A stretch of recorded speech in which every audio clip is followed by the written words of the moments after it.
Is Dubai a bubble? Is it? No. People often talk about bubble, oversupply. Let's talk numbers. Net area, the cost is 1,500. Land cost is 500. Construction cost is 800. At least you need 200 dirhams on top for the investor to build something, the agent to take the commission. What struggle kar rahe hai developers? No, really. If the rental return is 7% of a property, that means there's a huge arbitrage. Pay the bank 3.5% interest and pocket the remaining rent. If it's at 7%, it means the property is undervalued. This is not going to be there forever. The shortage of 20,000 homes in Dubai. So when people use the word oversupply, right now we're seeing very strong fundamentals for Dubai as a city. From Bombay, he's like, this villa is free, in my opinion. I said, really? He's like, yeah, what is 1,800 dirhams a square foot? He's like, I'm a builder in India. I know that this price. This is the conversation with Farooq Syed. He is the CEO of Springfield Properties and one of the most popular real estate content creators out there. In this conversation, we talk about his experience growing up in Dubai, watching the city evolve as a Dubai kid. He then provides the Real Estate 101 masterclass. How did real estate develop in UAE over the last 20 years? What are the fundamentals of pricing a property? How do you separate the intrinsic value from speculation and hype? What is a real estate bubble? How is it created? Is Dubai in a bubble? We also cover the business model of a real estate brokerage firm and then sales and negotiation tactics that might hopefully make you a better closer because coffee is for closers. And now, mademoiselle, it's no time. Check the mic and make sure it sound right, boys.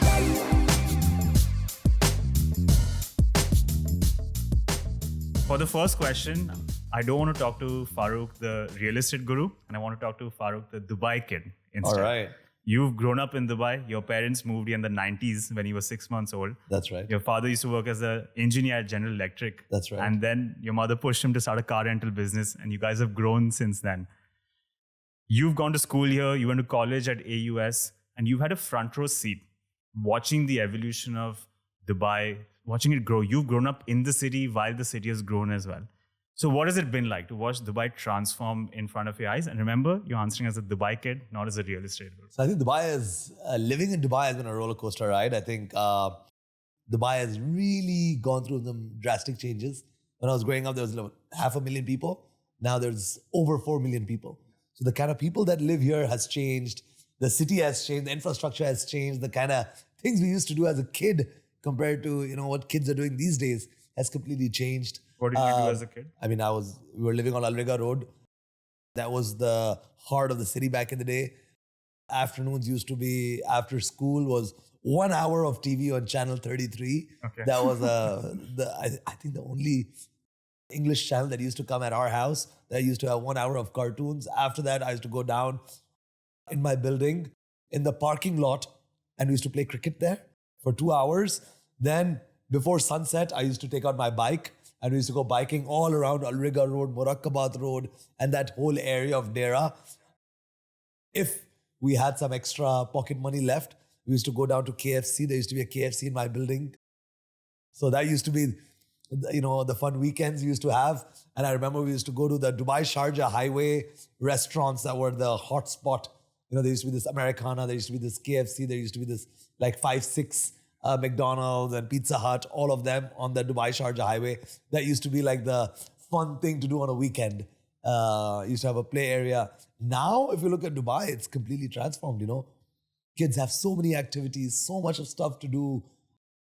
Very different from the Dubai that I grew up in. We used to drive a little bit further away. Going to Sharjah from Dera used to be a long drive. Going to Abu Dhabi used to feel like, we were going to... After the first stretch of Sheikh Zayed, it was only sand. Yeah, it was only sand and there used to be one Hard Rock Cafe. That's it. And that's it. I think after that used to be some Jabal Ali. Jabal Ali used to come in the middle. Something there used to be there and then all the way to Abu Dhabi used to feel like a very, very long drive.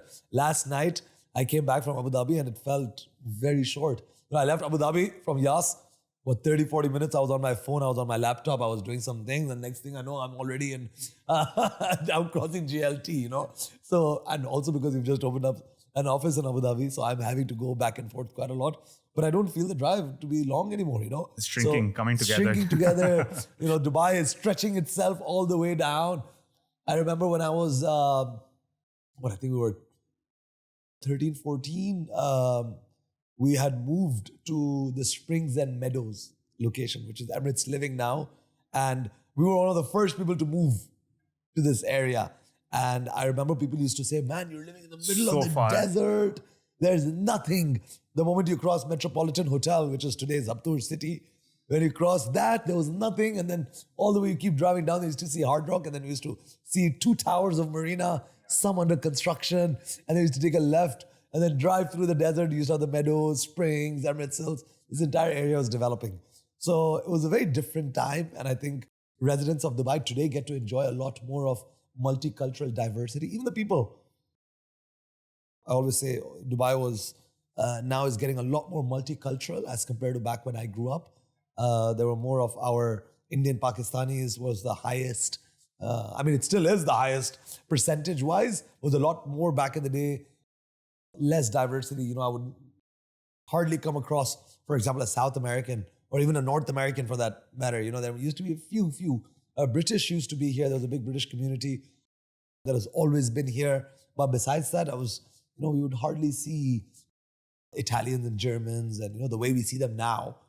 So Dubai has really, really, become a multicultural city. There's so much more entertainment, so much more dining options, so much more everything. So Dubai has a lot to offer today as compared to when we were growing up, I think.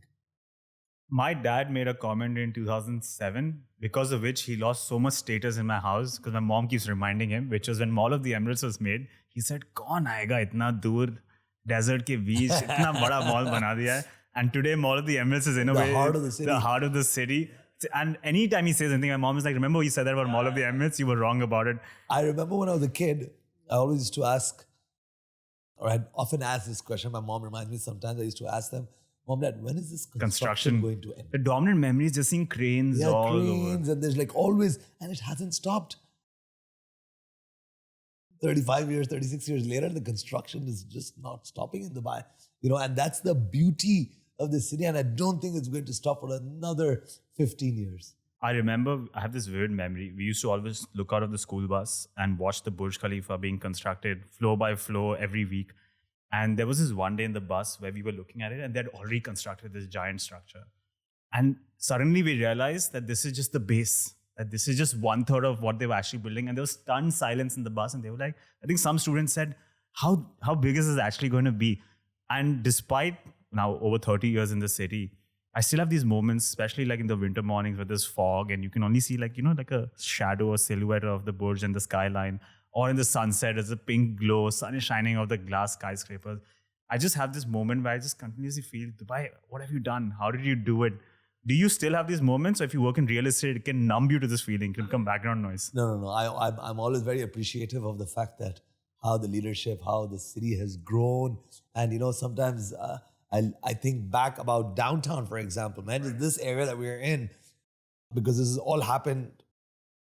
A lot of it has happened after I actually started working in real estate, right? Because my first job in real estate was 2006 when I was 16 years old. And it was an internship. And then after that, I worked for a couple of real estate companies. And then we started Springfield in 2008 when I was only 18 years old. And I was working with my father at the time. And then, of course, after graduation, and of course, the same story that I've said in a few podcasts already. I'm sure you know it. So I've only worked in real estate my whole life. And I remember selling business day. I remember doing deals in Marina when there was only the 6 towers of Dubai Marina standing. And the rest of it, we used to tell people, this is going to be 200 towers. And sometimes we used to think, is it actually going to be towers? Yeah. And then they were like, there's going to be 80 towers across. And I still remember me and my father going like, so there's going to be 80 towers in Marina. 80 towers, each of which is about roughly 40 to 50 towers. And then we used to do the calculation. In Dera and Dubai, because those are the two predominant areas of Dubai pre the real estate boom, we used to say an average building is about 5 to 6 floors. So if a 40-floor building is being made, that's about 8 times the size of a regular Dubai or Dera building. Multiply that by 80. They're just building in JLT. Multiply that by 200, which they're building in Marina. Who the hell is going to come here? Where are the people going to come from? Where are the people? They said they're going to build an question. entire Dera and Dubai just across the street from each other in Marina and JLT. And then we had JBR, which is another, I forgot how many towers, maybe it's like 60, 70 towers over there. And you're like, man, 300 towers in this little location. Where are these people? 300, and we used to always multiply it by, okay, if it's this 300, you multiply that by 5 because there's like 5 times the size of an average building in Dubai. So that's, 300 becomes roughly 1,500 buildings. They're going to, like Dubai or Dera style buildings. And where the hell are these people going to come from? And Dubai has, it's in front of us, now it's hard to get a 1-bedroom rental apartment over here, It's a case study that'll be taught, I think, at some point, how well it's Dubai done. is setting the stage, for other cities to follow in terms of the kind of growth that they have, the kind of inclusive environment. I'm sure you've traveled all around the world as well. You've seen the more we travel outside, the more we appreciate Dubai and the kind of services we have over here, the kind of people that we have over here, the kind of hospitality that we've become accustomed to, the kind of standard of living that we've become accustomed to living, being a Dubai kid. You cannot get this level of luxury anywhere else. It's actually become a problem because it's hard to survive anywhere else, I think. I used to live in New York City and London, and no city accomplishes as much as Dubai. They struggle to get one flyover or one bridge over the course of 10. I know you used to live in Dearborn, Michigan, and you've seen Detroit as well. These cities struggle I to lived just... in New York as well for 2 months for an internship that I did in Manhattan. So I love New York, the energy of New York. I'm not sure if I would live there, but I love visiting, and even London is my one of my favorite cities in the world. Yeah, I've seen them struggle to build one bridge connecting Jersey to New York for the last 10 years. This is being discussed. Whereas in Dubai, you're seeing mini cities within cities come up in front of your eyes. So within just a matter of one generation. When we talk to clients from North America, we tell them, oh, there's going to be a road that's going to be built over here. And before your villa is handed over, I was talking to someone who bought a villa in Oasis from us. And the villa will be ready in 3 years. Like, is it? I said, yes, why not? In 3 years, you think they're going to build 3,000 villas in 3 years? I said, they built 12,000 villas in 3 years. So what is 3,000? This is a small number. And then we'll be telling them that there'll be a new road network that's going to be done. It's going to be a 6 lane on either side, 12-lane highway with 2 or 3 interchanges in the middle. Then you're going to have a separate entrance into the community. He's like, Farooq, what exists there right now? I said, nothing. It's a desert patch. He's like, there's no road. I said, no, there's no road. So they're going to build this road in 3 years before my villa is handed over. I said, yes. So he's like, really? They can do it that fast? I said, please. This is a norm. This is how we do it. This is how Dubai does it. 311, 611 was 6-lane roads, and then the city came. Overnight, you'll have people coming here and constructing, and things get done. There's no red tape in the government. When they have a requirement, it gets done. There is one order and it's done. And Dubai is being planned for the next 40, 50 years now. If you look at because I look at it from a real estate perspective, if you look at communities, the distance between communities that you see, the area that they leave on either side is because in the future they expect the growth of the infrastructure. If there's space for trams, if there's a 2-lane road, and then you'll see like 100 meters on the right and 100 meters on the left before the actual community starts, it's because they're planning for the next 50 years ahead. That in the future you might have trains here, we might need a 6-lane highway, maybe an 8-lane highway. So they're leaving space. If you know Sheikh Zayed Road, it was built, of course, nearly half a century ago, when the Dubai to Abu Dhabi connection was done. And when they started constructing these towers, which was in the 90s, they had left so much space on either side because they had this vision that this 2-lane road is eventually going to become a 14-lane road on either side. No, 7-lane on either side. So they constructed for that growth 30 years ago. And that's the beauty of this city. And I'm sure you as a resident appreciate this. And we all appreciate this, the way they are planning for the future, in order to have this sort of growth, is unbelievable. In the West, in Europe, there's no space for growth in terms of roads and infrastructure. You have 2 towers. In New York and Manhattan, if you see, look at the space, because they didn't plan for, they built these cities also centuries back when, there were no cars, there were horse carriages, and now you have 100-floor towers on either side, So what can they do? So there's they have limitations in terms of growth. Dubai is building a city for the future. This is going to be the model that all other cities around the world, in my opinion, will follow. How we always heard that Dubai is following the Singapore model. But now I think the Dubai model It's way better than the Singapore model. When I was really looking forward to going to Singapore the first time I went because I had heard so much about Dubai being built on the Singapore model. When I went there, I'm like, Dubai is so much better. They should be following the Dubai model now. So really, as Dubai kids, we really appreciate this. This is why you're the perfect person to give us a history lesson into real estate in Dubai, because you've had a pulse on it since 2006. So let's start our Real Estate 101 masterclass. Let's do it. I'm a student. I have no idea about this industry. It's a beginner's guide to real estate by one of the mentors. Aaj ab class teacher hai, and you're going to give me multiple lessons on real estate. Okay? Tell me, how can I help? Yeah, love. First, let's start with the brief history of real estate in Dubai. So you started in 2006. You were in this weird break between school and college, spending your mornings at the legendary Q Club behind Nancy Plaza. Yes, sir. And your dad told you, go get an internship in real estate. Right. So you started working in a boutique firm. In your first week, your boss gave you a set of keys. She said, do you know the Almas Tower? Back when Dubai Marina only had 6 towers. You went there, opened it. Gentleman walked in. He was like, cool, let's do it. And you were like, wow, real estate is so easy. Since then, you've had a pulse on the evolution of real estate. So let's walk through the history of its evolution. What was it like in the 2000s? How did real estate evolve in Dubai in the 2010s? What is it like now? Dubai was at a boom 2006, 2001, 2002 onwards till 2008. 2008 of the world financial crisis that happened.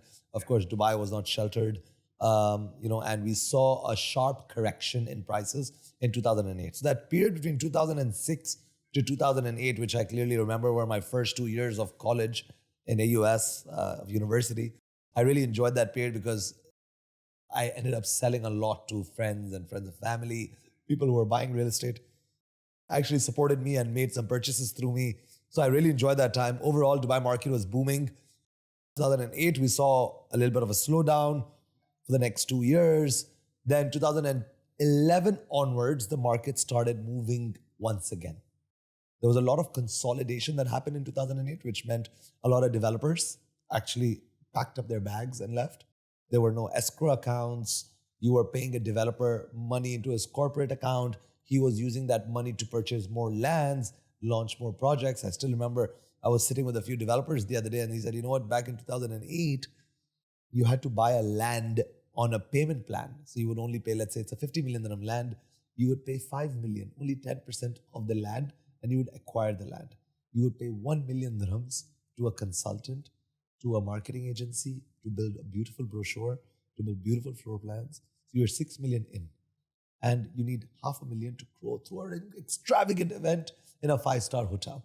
So it's like about 6.5 million dirhams. We used to launch a tower. The tower worth used to be, let's say, about 300 million dirhams. And the first installment used to be 10%, which is 30 million dirhams. So like on a 6.5 million dirham investment, boom, the first installment that used to come is 30 million. What do you do with 30 million? You spend 4 or 5 million dirhams on the next installment. You spend another 4 or 5 million dirhams on getting the extraction, excavation and cordoning it off. And then you'd buy 2 more plots. And then you'd launch 2 more projects. And then so things started growing. And some people did a great job with that. But some people ended up collapsing right in the middle of 2008 when people stopped paying. Prices went down. Developers couldn't sustain. And lots of people packed away. And who lost in that was, of course, the developers who had, lost also. But the biggest losers were the investors. So Dubai created an environment to protect the investors by introducing lots of new laws, escrow accounts. Now you only pay money into an escrow account, which is of that particular project, which is managed and overseen by the Dubai Land Department in order to protect investors. It consolidated because a lot of the brokers who are not very professional ended up leaving the market as well. So 2010 to 2014 was another growth period. 2014 is when they announced the Expo 2020. All right, so 14 up to 15, there was a big boom in prices because the price had already gone down a lot. So that was a recovery plus a growth period. Then 2015 to 2020, till COVID, was a growth, but a slow growth, a sluggish growth period where the prices were started to reduce slightly. And in 2020, we saw COVID come in and the prices took a big, massive hit. So there's a 40% correction depending on the locations, all right? whoever did buying in the 2020-2021 phase has seen a massive growth. Then 2021 period up until right now, the market has been on a steep rise. And we're seeing the growth, but we're also seeing the growth of the city overall. People often talk about bubble, oversupply. These are things that we can discuss as well on the video. But right now, we're seeing very strong fundamentals for Dubai as a city, where there's a genuine demand of people that are coming into the city, that need housing, that are working here, that are establishing businesses here. The economy itself is growing, and Dubai is attracting talent from all around the world. We'll cover all of these topics. Have you noticed a change in the aspirational home or the change in lifestyle in the city over the last 20 years? Or do people still want a similar kind of house as they wanted? Oh, no. Things have changed completely. The requirements from a real estate perspective in terms of amenities has improved a lot. So communities that were built, let's say 15 years ago, do not have the level of amenities that clients are expecting today. Also note that the kind of buyers that existed 20 years ago, or let's say pre-2015 in Dubai, were a lot of people. I mean, overall, globally, if you saw Dubai as a city, it was a lot of demand of the end users, of people that were living in Dubai. Less overseas. There was always been overseas investment in Dubai, but not as much as it is today. More international buyers now? A lot more international buyers, a lot more institutional investors, a lot more rich of around the world. When they're coming to Dubai, their expectations of quality is a lot higher than it was 20 years ago. So the kind of homes that we saw, for example, Emirates Living, your Meadows, your Springs, were very basic homes that were being constructed. In today's newer communities that are being built, if you look at the quality of construction that is being used, is a lot higher. The quality of the amenities, if you look at any villa or a townhouse community, is a lot higher. Now you have these new communities with lagoons and 30 amenities inside the community. You'll have from basketball courts to paddle courts to cricket to, paddle, the actual paddle, the paddling of boat paddling. I saw that in the Damak Lagoons community. They have an entire, on the lagoon, you can take a paddle boat and go around. Just show there was a floating cinema in the middle of the lagoon. You have an area where you can actually put up the community has put up a screen. You can go and watch a movie and you're surrounded by water. I mean, that's pretty cool, man, to have in a villa and a townhouse community. Things like that didn't exist in the Springs, in the Meadows, or any other community. So these things that are being introduced today is because today's buyer has a lot higher expectations. Of course, the pricing has also moved a lot in the last 20 years. We're attracting the rich from all around the world, and they are bringing their quality expectations from the West to Dubai. Rich European, German, Italian, French buyer has a different quality expectation as compared to your, let's say, your South Asian buyer. The quality of construction that they use in North America, in Europe, is a lot higher in terms of quality. They expect that quality in Dubai, and we have brought that quality. A lot of the big developers in Dubai are providing that international standard quality. So that's one change that we have seen, is that the amenities in communities are a lot higher. The quality of construction expectation from today's buyer is a lot higher. Overall amenities inside buildings, inside the lobbies, inside the communities overall has become a lot higher than it used to be before. As the buyer profile changes to more international buyers from local, I'm assuming it makes the broker's job a lot more difficult, because earlier, let's say you need to have knowledge about, okay, what's the comparison of properties locally? So how does the property in Jumeirah compare with Barsha? But now you have international buyers, so you need to have information about 100%. Dubai versus London versus Singapore, right? Exactly. And the brokers in Dubai have become a lot more sophisticated. So when I started off in real estate, just to give you a little bit of an idea, after I graduated from AUS, this was a backup for me. So when I graduated, my father wanted me to go out and work in a multinational company. And I remember I gave about 14, 15 interviews in different... Nothing landed. Nothing. I didn't get one job offer. In the end of it, I became so disheartened. I said, Dad, come on, let me just work in real estate. I know this, I'm good at it, and maybe I can grow. Of course, long story short, I got in real estate. Everything turned out extremely well. And I remember in the beginning, when I used to tell people, family, friends, and your uncles and aunties in your circle, and I used to tell them, you work in real estate. They're like, why are you working in real estate, beta? Like, why did you not, They used to look down upon this because the level of the brokers were not as high. I always used to comment that, I would hardly come across a Dubai kid who was well educated, went to university, went to AUS, did his master's in America, came back to Dubai. You would not find anyone being a broker after that. Because it was looked down upon because brokers didn't make as much money at that time. So the standard of brokers is a lot lower. Now that the property prices have gone up, the transactional volume has gone up, people are making a lot of money in real estate. The level of talent that has entered into our industry is a lot higher. Today, you have to be a lot more sophisticated. You need to be a lot more knowledgeable about Dubai as a city compared to international cities around the world. Because like you said, we have buyers from London, from Germany, from France. Someone sitting on my sales floor needs to be able to give them a global comparison of how Dubai stands compared to major global cities around the world. Luckily, we're still trading at a big discount compared to your top 15 to 20 cities around the world in terms of pricing. Dubai is catching up, but there's still a big space in terms of growth potential. If today I compare a townhouse or a villa in Dubai prices compared to that of London or New York or Singapore or your major top 15, 20 cities around the world, Dubai is still selling at a discount. We said with clients from Bombay the other day, yesterday I was sitting with a client from Bombay, he's like, this villa is free, in my opinion. I said, really? He's like, yeah, what is 1,800 dirhams a square foot? He's like, I'm a builder in India.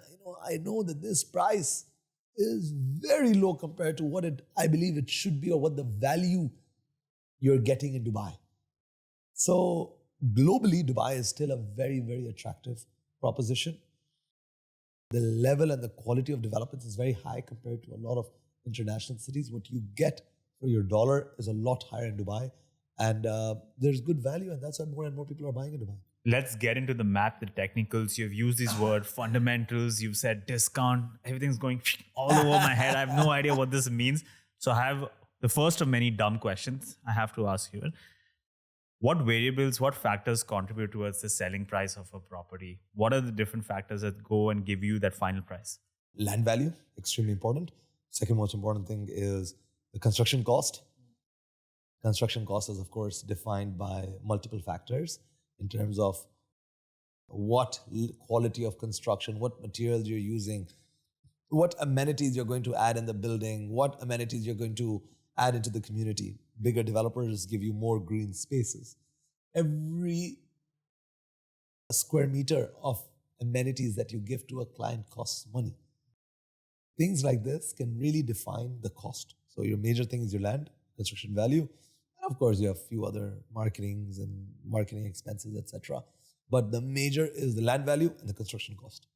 You spoke about the fundamentals and it trading at a discount. Now, the big question always, let's say if I'm a buyer, is how much, let's say if I find a property on Property Finder for 1 million dirhams, hypothetical, gone are the good days. But out of that 1 million dirhams, how much of that is actually the actual market value, the intrinsic value, the fundamental usefulness, and how much is like short-term fluctuation, seasonal? Let's say 1 million dirhams. If you're looking at, just throw me an area, random. Let's say Marina. Let's do Marina. 1 million Marina mein kya storeroom. Let's say okay, Arjan, Dubai land. Okay, Arjan mein Dubai land mein you'll get let's say a 1 bedroom, roughly about 1 million dirhams. Okay. Let's say it'll be about 750 square feet. All right. In that, price per square foot, roughly in Arjan can be about 1,500 dirhams a square foot. Out of 1,000, let's talk about per square foot price because 1 million dirhams can be like, depending on the size. Let's talk per square foot price. You divide the price by the square feet, you get the price per square foot. Today in Arjan, land costs about 500 dirhams a square foot if you went out to buy a plot. Construction cost per square foot can cost close to at least, I'm not talking about a top tier construction. I'm talking about a very sort of... bare minimum. Yes. Not bare minimum, but like slightly nice. Arjan is not your bare minimum, but it's like in between. Okay. Mid-tier construction. If you calculate on gross, costs about 400 dirhams. On net, costs about 800 dirhams. Today, if you had to construct, it would cost you 800 dirhams per square foot on sellable area. Because there's a gross area and a sellable area.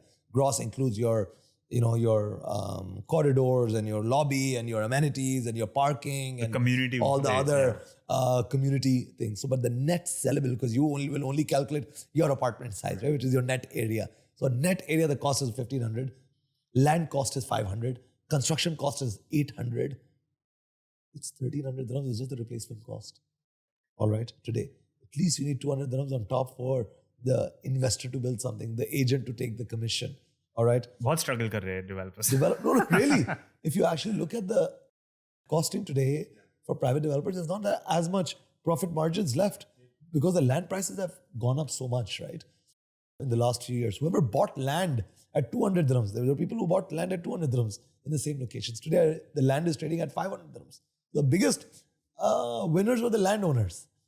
These plot prices, because Dubai's land is relatively controlled by the government. You can't go out just purchase any plot. No, whatever is being sold by the developer is being mandated by the government, and those areas can be sold only. And huge parcels of lands are still controlled and owned by the government. So the land supply is based on the demand that the government sees is a requirement, because they want to manage the profits of the investor as well. Because if today the government plays a role and makes sure that the pricing is stable, they know that new buyers will enter into the market. And if the new buyer enters into the market, it means more benefit for Dubai. So Dubai government's main agenda is to protect the end user. And that's because of that, they're controlling the supply of the lands and the projects that are being announced. So whatever they predict will be the requirement is the amount of leeway they're giving the developers to launch projects as well. So coming back to your question, 1,500 dirhams, 500 is the cost of the land, 800 is the cost of construction. That's about 1,300 dirhams is just the replacement cost of that property. And of course, if anyone's investing into building a property or a project, they need a return on their investment as well, right? What is interesting is probably in the cost of the land also, how much of that is the actual value of the land, how much is now being driven by speculation hype. This is the big question, right? Every person needs to figure that out. Also, I'd just like to add one thing. Dubai's cost of construction is still lower than other places. In Europe, the cost of labor is a lot higher than Dubai. And also Dubai is tax-free on a lot of things, so your taxes are lowest. Let's say your import taxes and things like that. So the materials that are coming from Europe or China, they're being sold over here in the market at a relatively more competitive price as compared to global standards. So if you had to construct the same building in, let's say, Europe, it would cost you more. It'll take longer. When it takes longer, that means the capital of the developer that is invested into this project, the developer will get his returns in a longer period of time, which means the price will have to be higher. You understand? So in Dubai, still, the cost of construction is a lot lower than global industry averages. Love to explore this even further. I'm a geek for like the business side of things, the numbers finally starting to make sense. I keep hearing these words. Let's define another term and then maybe we'll address all of this together. All of these people keep talking about when you get Philly at Jumeirah Beach, you keep hearing this word bubble, bubble, bubble. You use the word bubble as well, went over my head. What is a real estate bubble? How's it caused? We don't even talk about whether Dubai is a bubble. What is a real estate bubble? Real estate bubble is when the prices increase very quickly and there are no real fundamentals, or like you asked me, the intrinsic value.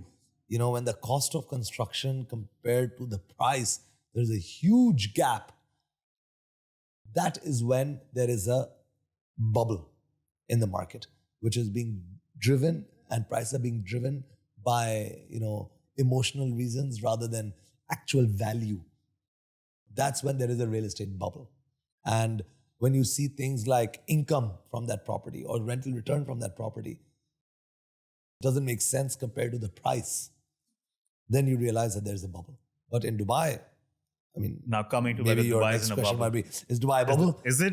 No, because coming back to your previous question of Dubai's, the intrinsic value, if you look at the cost of construction plus the cost of land, on an average in Dubai, $100 to $150 is the cost of your land, which is a very, very nominal cost of land if you compare it to around the world. The price per square foot in Dubai in a lot of areas can range between 1,500 dirhams a square foot to about 4,000 dirhams a square foot. All right. In most of your community, that's about 80% of the supply in Dubai. If you compare this to global standards, you are still selling at least 50% lower than most major global cities around the world. So and if you look at the rentals, we have very healthy rentals in Dubai. The rental return of a property can range between 5% and 7%. All right. Whenever This is net of all the service fees. Net of all the service fee. There are many communities in Dubai that you're getting 7% rental return. If the rental return is 7% of a property, that means there's a huge arbitrage. And I believe, you can actually go to the bank, get all your equity out, all right, pay the bank 3.5% interest and pocket the remaining rent. So right now, there's a lot more. I believe rents should stabilize for any country around 3.5% to 4%. All right. And if it's at 7%, it means the property is undervalued. I think the property prices are yet to go up so that the rent comes to an area of around 5% or so. Because at 7%, 8% rent, there are properties that are, you're getting, I have properties where I get over 10%, but because I purchased them slightly few years back, but even today, you can purchase certain properties and enjoy a 7 to 8% rental return. This is not going to be there forever. Prices are going to go up. Rental returns are going to come around the 4% mark. Number of people that are moving into Dubai and the actual demand for housing in Dubai is huge. Last year, we saw the population increase by over 230,000 people. All right. If I take an average of 4 people requiring a home, that's about 60,000 homes that are needed in Dubai. How many were actually handed over? About 37 to 42,000. This is the actual number has still not been published, but I'm guessing it's about 40,000 homes. There was a shortage of 20,000 homes in Dubai. So when people use the word oversupply, I tell them to actually go to Dubai Land Department numbers and see the actual handovers as compared to the expected handovers. Because there's a huge difference. People in the beginning of this year, there were a few articles published that said 80,000 homes are going to be handed over. Is there going to be a demand for 80,000 homes? What happened? Now we've seen the end of the year, 40,000 homes delivered, 230,000 people moved in, 60,000 is the requirement based on population divided by, let's say, average of 4 people requiring 1 unit. There's a 30,000, 20,000 at least shortage of homes, and that's what's causing the rental prices to go up. That's what's causing, of course, the property prices to go up as well. The big question is the demand going to slow down, and is the number of people that are moving to Dubai going to slow down? Now, that is the big question. I believe that Dubai's vision of 2040 to take the population from 4 million to 7.8 million, which is roughly doubling the population in 15 years. Imagine the traffic. Imagine the traffic, but also imagine the number of homes. When you say doubling the population, right, it means doubling the number of buildings, doubling the number of schools, doubling the number of supermarkets, doubling the number of malls, doubling everything, doubling the number of cars. And imagine Dubai is already a pretty big city, doubling this. And of course, they are planning for it. They're planning and they're ready for it. If things go according to plan, which they seem like they are right now, because people are coming in, man. People are coming in. So if every year the population goes up by 200 to 250,000, the way it has this year, our demand is going to outstrip the supply that is going to come. So if you're betting on Dubai as a city to do well in the next few years, then you can very confidently bet on the Dubai real estate market also to keep growing in the next few years. The people who are pro-bubble, they often say, let's take an example of Dubai South. Dubai South is being promoted as this next big part of the city. There's an airport, all the development is happening there. New Dubai is Dubai South. And what this says, now the selling price, the price at which the units are being sold, already has a premium on it because they are marketing it in a way that this is New Dubai. So next time when the dip comes, it's going to fall, all the speculation is going to hit you. And then within 5 or 6 years, it'll take for the price to appreciate again. That's when you'll break even, and then you'll actually start seeing the gains in 10 or 11 years because you're paying such a high premium. Already has been encapsulated in the selling price now. Any merit to that argument? I always speak to people who say things like this. I tell them, let's talk numbers. Bring me the actual cost per square foot for a project. And then let's talk about what are the amenities that the community is providing. What are the level of construction and the, let's actually look at the mood board and see how much it costs to construct this. What's the replacement cost for this property? Then let's talk. People, I feel, sometimes the naysayers, they will just stick on to, they hear a number and then they go on, okay, yeah, this argument makes sense. But they don't actually see the numbers that are behind it. If you look at the cost of construction today, it is getting more and more expensive. The cost of steel, concrete, everything. The premiums that you say are being there on the cost of construction or what people are paying to buy stuff, and there are not much premiums. Look at the townhouses. What are they selling for? Grand Polo right now, there's a new community that was launched by Emaar selling at 1,600 dirhams a square foot. You cannot, besides the major government-backed developers that are getting these lands, at only book value rather than actually investing money for it, they're the only ones that can actually construct communities like this at this price. A private developer cannot construct at this price. So when they say that these are overpriced and stuff, no, man, this is the new reality. There is a level of inflation that you have to keep in consideration every year. Paper money, dollar money is losing value 4 to 6% annually. Everything is going to get more expensive in the next 4 years by minimum of, because we're not sheltered by global inflation, right? If the global inflation standard is about, let's say, 4%, in the next 5 years, the cost of construction is just going to increase by 20% on average. So that means at least you're going to see 20%. The real estate market should beat the inflation, always. And let's say there's a 6 to 8% growth in the property prices. This is an average we can expect in the next 5 years because of the cost of construction and the cost of replacement of the similar sort of property. We're expecting at least 40% growth in these numbers. What we used to think, oh man, we used to buy a townhouse for $1 million dirhams. Yes, but gone are those days. Gone are those days. Not coming back. Because they cannot come back. The cost of steel and cement cost more than $1 million dirhams in order to construct a townhouse. Yes, they were constructing 10, 15 years ago when the cost of construction was lower. Now the cost of construction, they're over the roof. It's just not possible to replace those houses and those values. So when we talk about things like intrinsic value, people who did not buy a townhouse at 1.5 million saying that it's too expensive.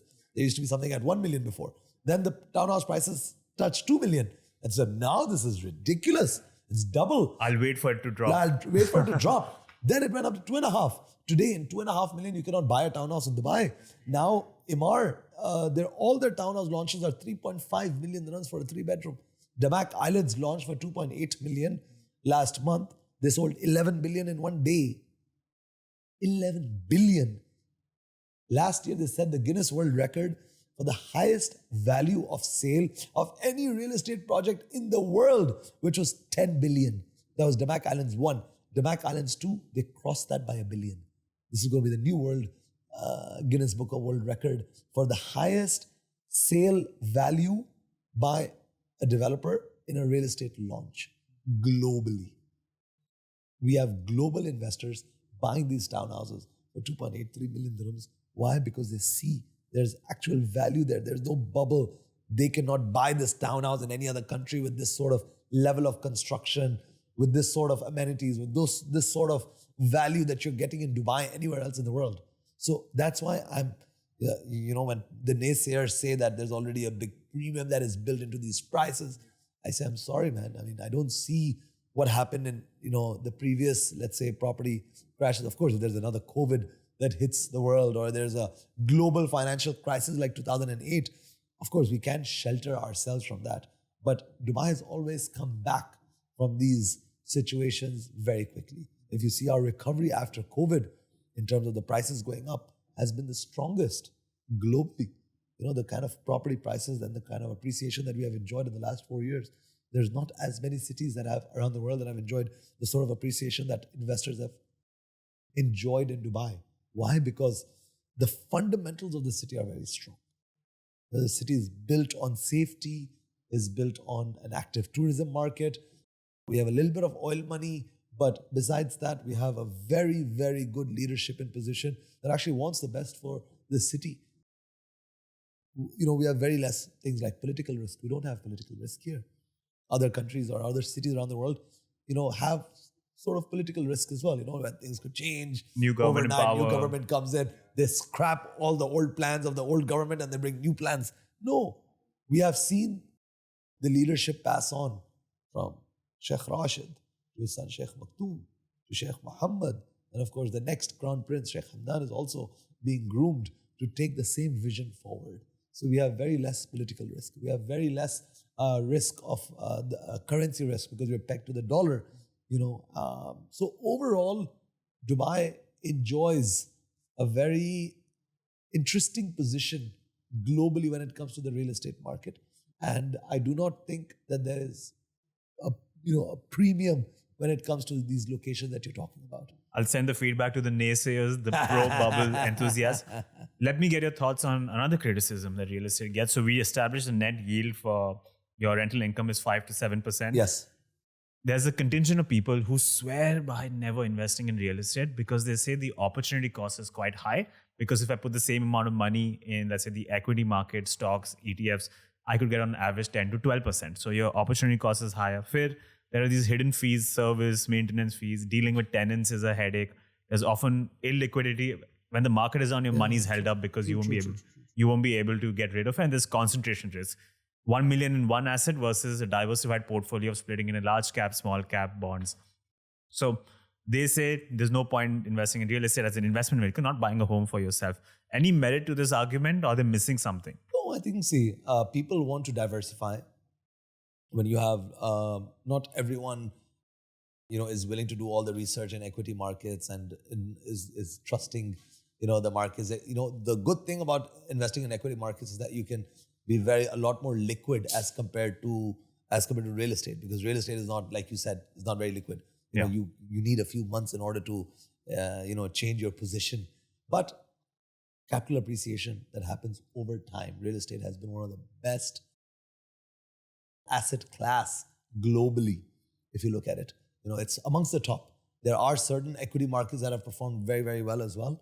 If I invested in Apple stock back in the day, or if I invested in Tesla at the right time, or Amazon at the right time, of course, that gain would have been ridiculous. Or Berkshire Hathaway at the right time, or Bitcoin, for example. So, but most investors want to have a big portion of, and if you just study all the major investors, the biggest investors around the world, a major chunk of their money, probably the biggest share of their net worth, is always invested in real estate because it's long term, it's stable, it gives a healthy return of capital appreciation, it gives a good return annually, and it's a very safe investment because you can't, a company can close down.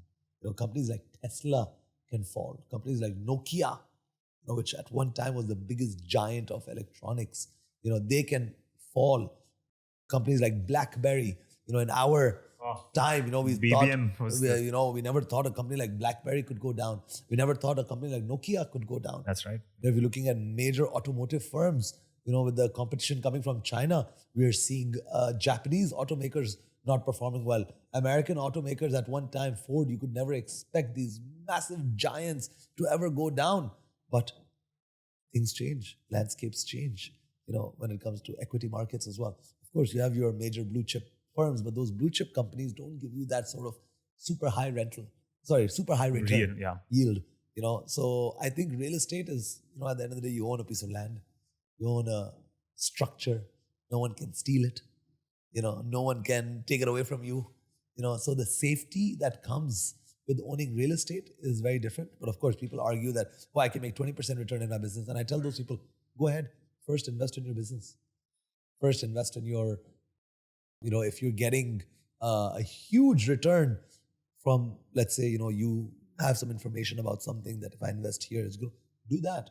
But real estate is for those people that they have money and they're earning a good amount of money and they need to put that somewhere rather than just putting it all in the equity market. Every big investor always chooses real estate to hold a majority of their net worth holdings.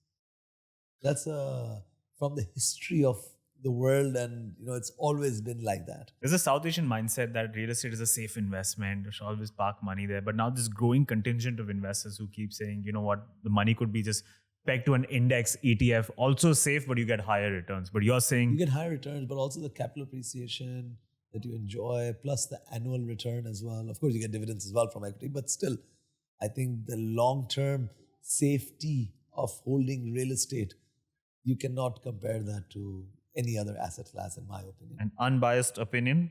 Next, Extremely biased, but yes. next lesson that you're giving me is Sales 101. You're one of the top closers in this series. So you have a 7-step methodology for closing transactions. This might be an unfair question, but can you give me a quick summary of how to become as good at sales as you?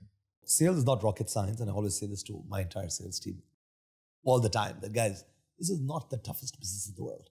This is an acquirable skill. All right? You're not born. You're not born with it? Sure, some people are born salespeople, but most people assume that because they're a slick talker, they have good convincing power, they'll become great salespeople. And that's not true. I think, sure, that is one of the steps of the sales process, is because if I'm sitting across the table from you, I have, a natural knack of speaking and I can present to you very, very well. But there's a lot of steps that go into doing bigger and bigger sales month after month, year after year. To be long-term in this game, there is a methodology that we always talk about in the company. And it always starts off with building up yourself, prospecting, going out and meeting new people. You could be a very good person, but if you're not prospecting, you're not building up your social media, you're not going out and networking, you're not going out and meeting new people, you're not going to get a chance to pitch the product. All right. The next is the way you approach new clients, the way you talk to new clients, whether it's over a WhatsApp message, whether it's an actual networking event where you're actually going and talking to them face to face. That is a very, very important step. Next is, and for me, this is the most important step in the real estate process, which is following up. You speak to someone, these are big purchases, people don't make it on the spot. If you're working in retail, the customer comes in, boom, you need to sell him at that moment. Because the moment he walks away from this shop, you're not going to follow up with the guy and he's not going to just come back. He's just moving shop to shop and then you have to close him on the spot. But in real estate, I would say probably 80% of the transactions do not happen on the spot. The client walks away, takes all the information, then the salesperson needs to follow up again and again and again. The art of following up is a very tough art to perfect, but it requires very good discipline. Next is presentation. After you followed up a few times, you've actually got the client in front of you. That is where maybe some people have very good natural skills of talking, of presenting, of creating this feeling of excitement. At the end of the day, they say, sales is me transferring my emotions to you. If I am very excited about this new project and I talk to you about it, that, man, Shalaj, this is the best investment. I love it. I'm making my mom and dad and aunt and uncle and friends and enemies, everyone buying this project because I really, really believe in it. You'll ask me a few questions. Why? And my excitement, if I can transfer that excitement to you, you'll be like, you know what? Farooq seems extremely confident about this. Or whoever the salesperson is sounds very, that emotion is transferred in a presentation. If someone gives you a good presentation, you ask me a few questions, and if I'm able to answer them one after the other, you'll be like, okay, you know what? I'm sort of buying into this.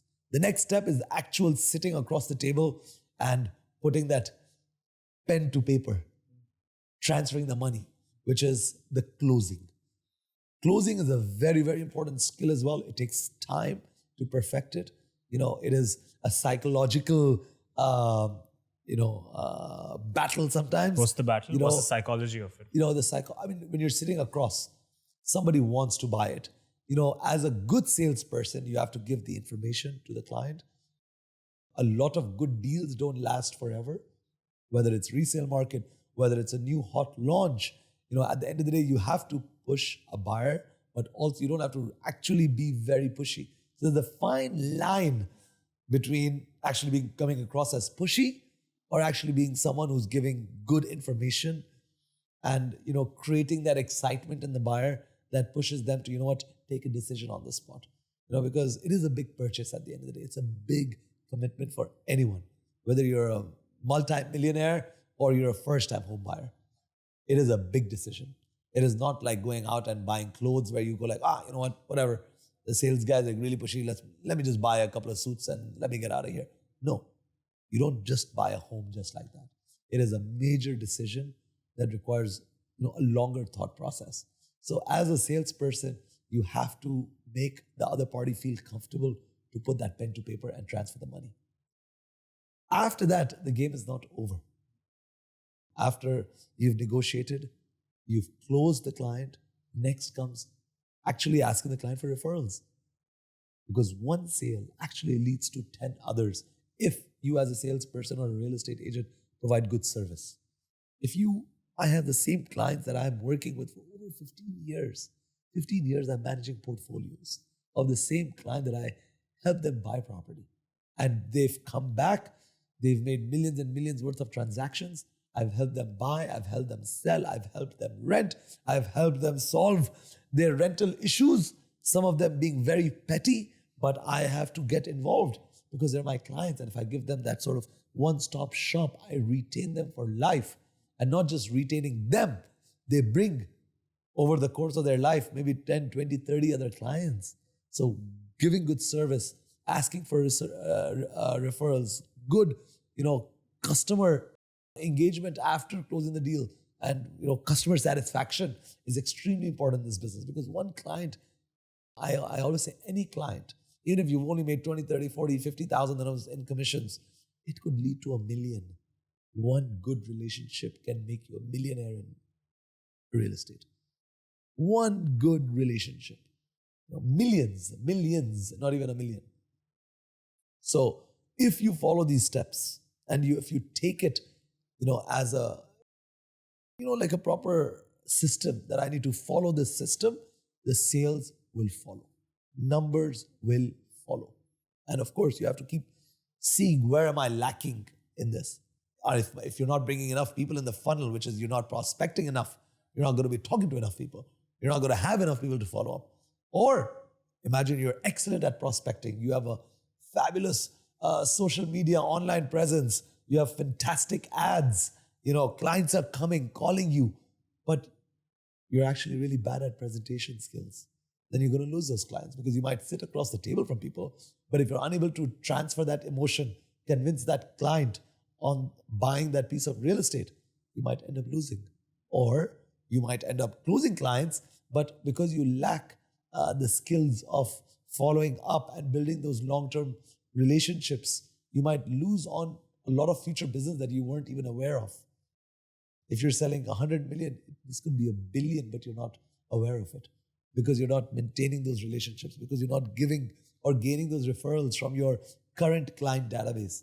So there's all of these steps where you have to keep seeing where am I lacking and what can I improve. And every day is not the same.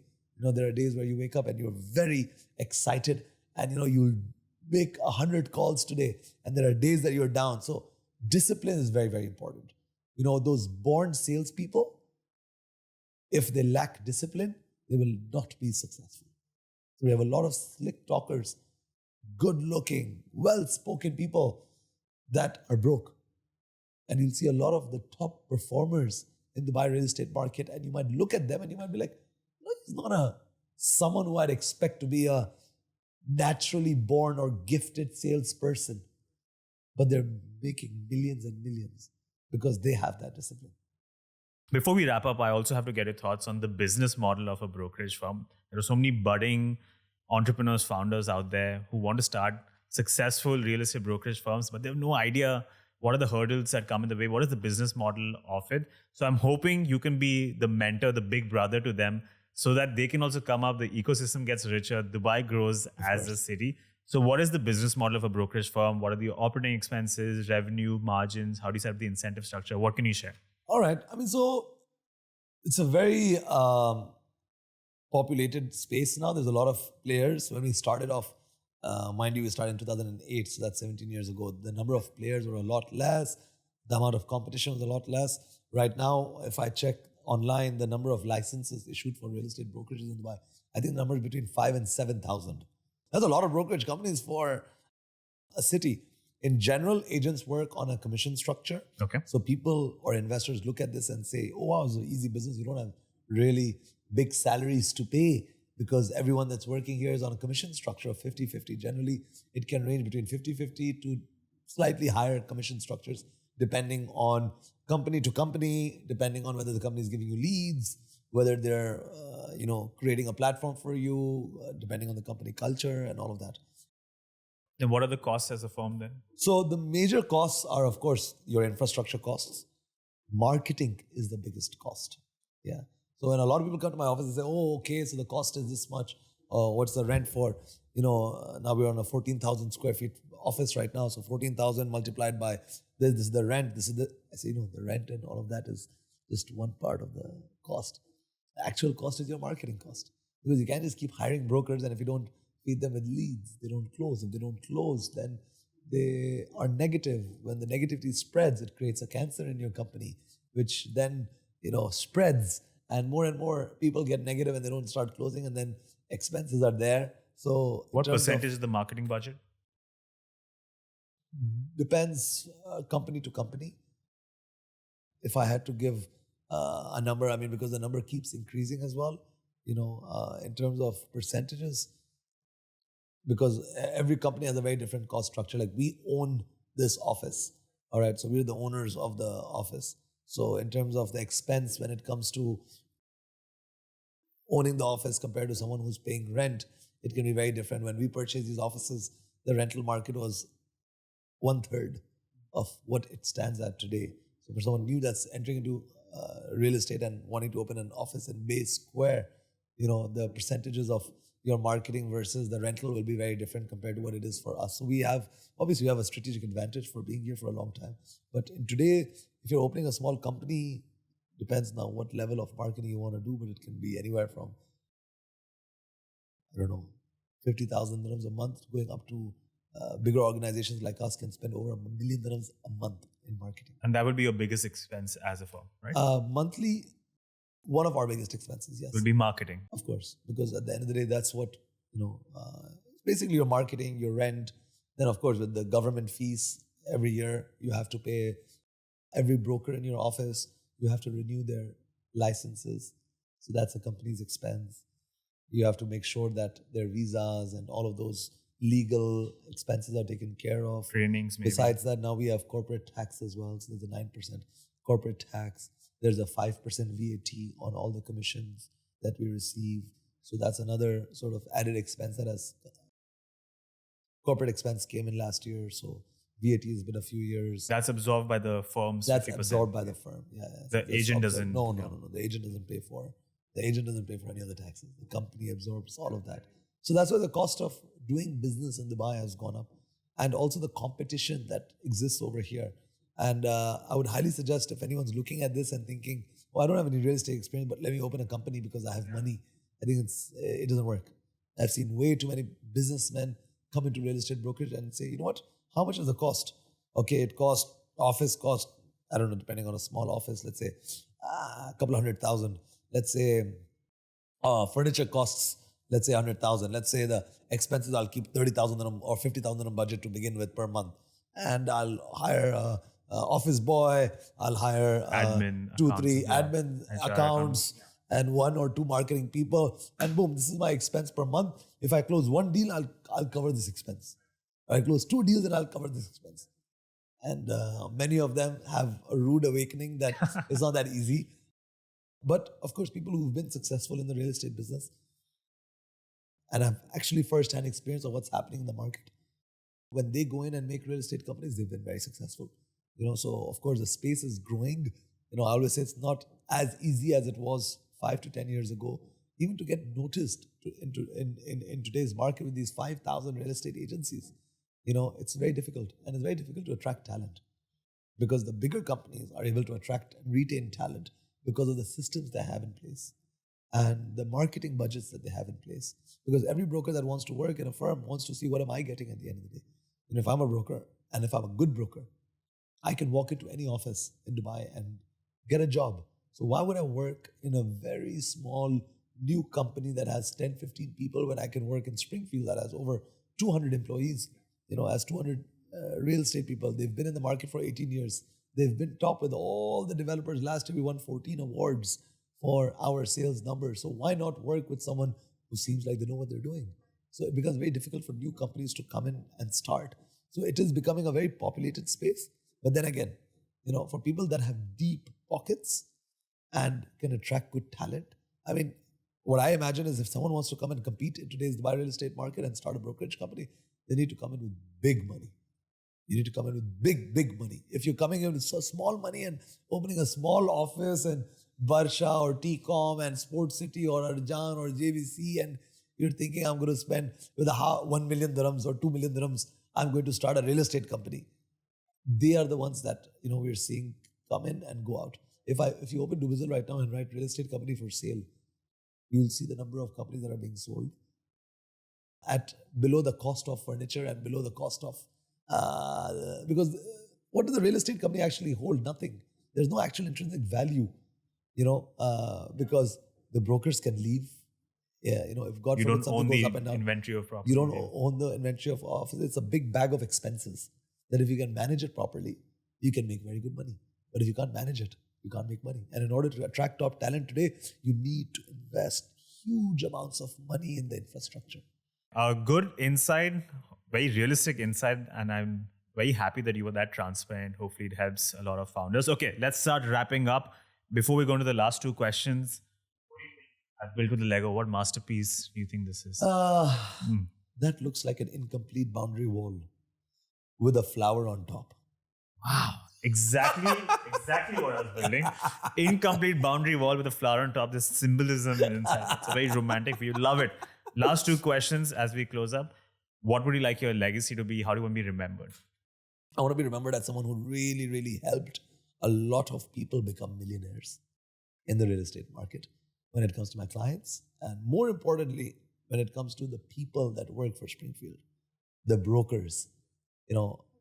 I feel my purpose in life is, of course, to help and build people up. And that's what I really gain happiness from. 2 days ago, one of my guys invited me downstairs in the B4 parking of Bay Square and said, I want to show you something. And I went down and he nearly had tears in his eyes because he said, I was on a 5,000 dirham per month salary. Today I'm a millionaire and I bought a nearly close to 500,000 dirhams car on cash. I paid off my sister's car loan off. And, I took my parents out for pretty much their first vacation that they had. And I've built myself in 2 years from zero to a millionaire working at Springfield. And he hugged me and it was a very emotional moment for me. And even for me, I was like, this is what I live for. This is what I live for. This is what I thrive upon. This is what gives me the energy more than the actual money is when I see my people. And of course, the company gets successful as well, right? When people are building themselves up, when they're making money, we're making money as well. So they're all our partners. So if my partners are doing well, and if I can provide an infrastructure for them to thrive, of course, I'll make money in the process as well, but I will build up a lot of people.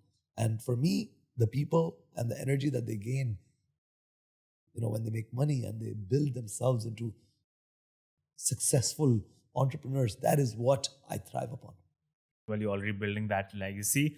You spoke about this is what I live for. Perfect segue to the final question. Easiest question that I know you'll ace. What is the meaning of life, Farooq Syed? Meaning of life? Meaning of life is to be happy. Family plays the most important role in this. Then, of course, your personal growth and success. There's no denying that to be successful in this world, to see yourself as a success, to be a success in your own eyes is very important. For me, if I look at myself and I'm happy and content, that is the most important thing for me. And of course, this life, I look at it as in our religion, is a transient life. So I need to do something good in this life in order to live in the afterlife.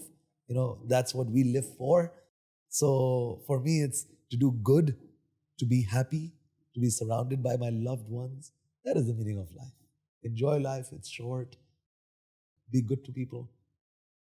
When you give away good vibes, you're going to receive good vibes.